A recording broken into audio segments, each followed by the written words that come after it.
بسم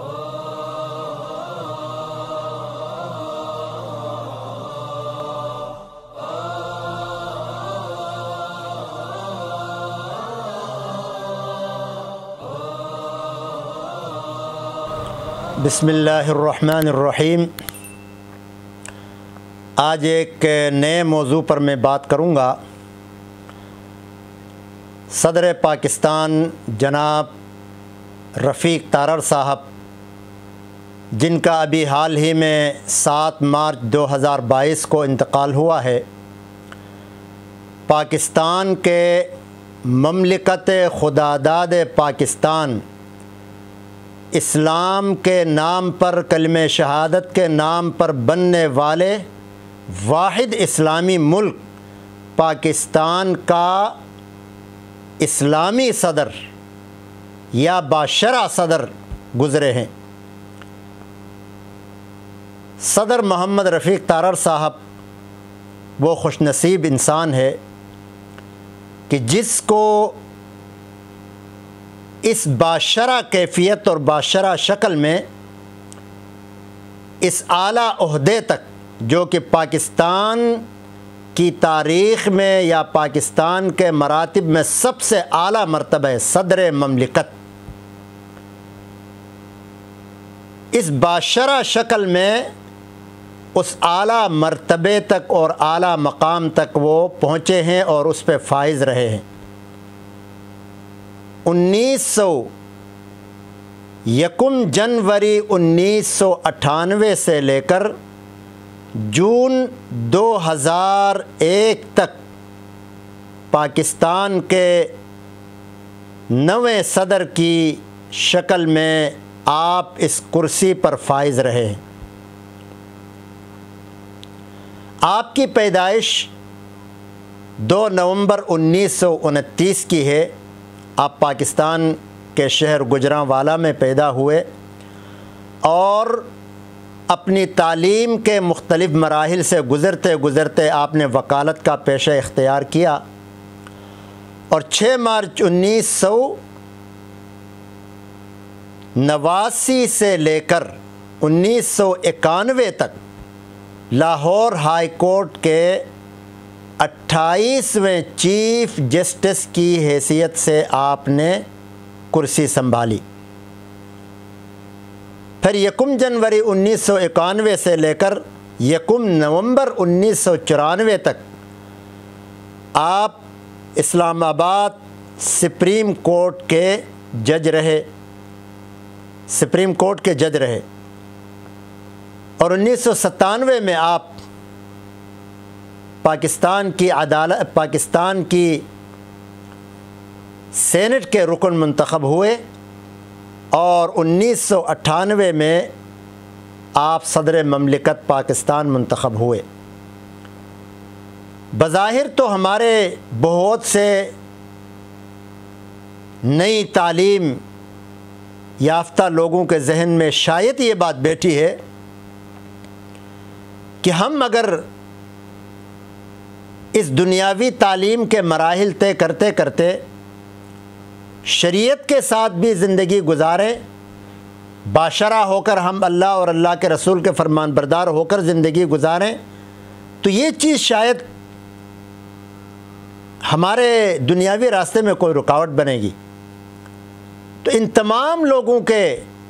لیے صدر پاکستان جناب رفیق تارڑ صاحب کی زندگی میں اور آپ کے ارتقائی مراحل میں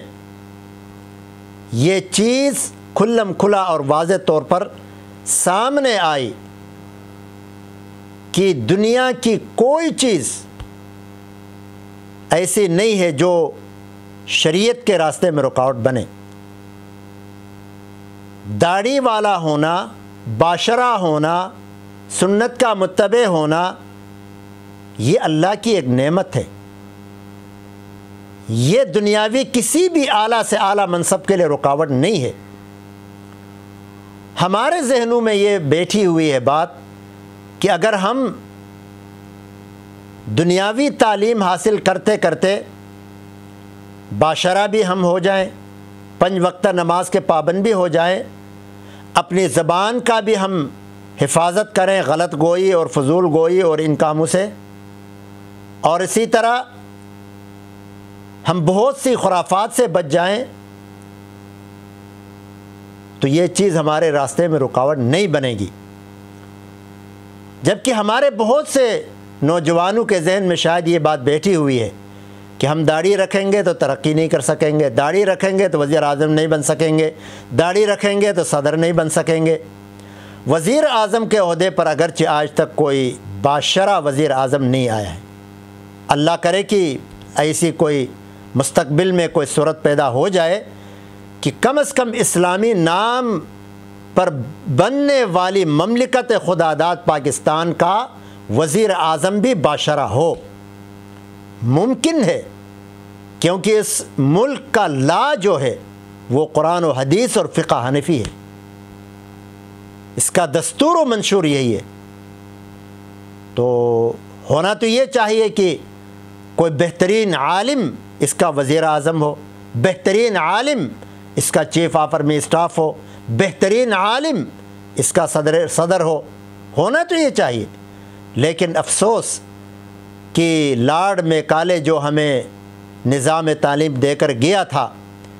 اس مملکت خداداد پاکستان کا پہلا وزیر تعلیم غیر مسلم تھا، وہ ایسا نظام تعلیم دے گیا ہے کہ آج تک ہم انگریز کے غلام ہیں، اور اس غلامی میں ہمیں فخر ہے۔ ہماری تمام تر ہمارے اداروں میں، ہمارے دفاتر میں لکھائی اور پڑھائی کی زبان، بولنے کی زبان انگریزی ہے، حالانکہ اردو زبان ہونی چاہیے، یا دوسرے نمبر پر ہم مسلمان عربی ہونی چاہیے، نہیں، انگریزی زبان ہے۔ تو اس لیے میں تمام لوگوں کا جو سمجھتے ہیں کہ داڑھی ہمارے لیے رکاوٹ بنے گی ہماری ترقی میں، ہمارے اعلیٰ منصب حاصل کرنے میں، تو وہ اپنا ذہن صاف کر لیں کہ آپ کے لیے راستہ صاف ہے، آپ کی زندگی میں کوئی رکاوٹ نہیں ہوگی، نہ داڑھی رکاوٹ ہوگی، نہ سچ رکاوٹ ہوگی، نہ آپ کا آنکھوں کی حفاظت کرنا رکاوٹ ہوگی، نہ اور تمام تر جتنے بھی غلط کام ہیں ان کو چھوڑنے کی وجہ سے کوئی چیز آپ کی ترقی کے راستے میں رکاوٹ نہیں بنے گی، بلکہ آپ کے لیے ترقی کے راستے اور ہموار ہوں گے۔ تو اس طرح اللہ بھی آپ سے راضی ہوگا اور دنیاوی بھی کسی اعلیٰ سے اعلیٰ منصب پر آپ فائز ہو سکتے ہیں۔ میں آخر میں دعا کروں گا جناب صدر محمد رفیق تارڑ صاحب کے لیے کہ وہ ختم نبوت کے بھی بڑے اعلیٰ قسم کے خادم تھے،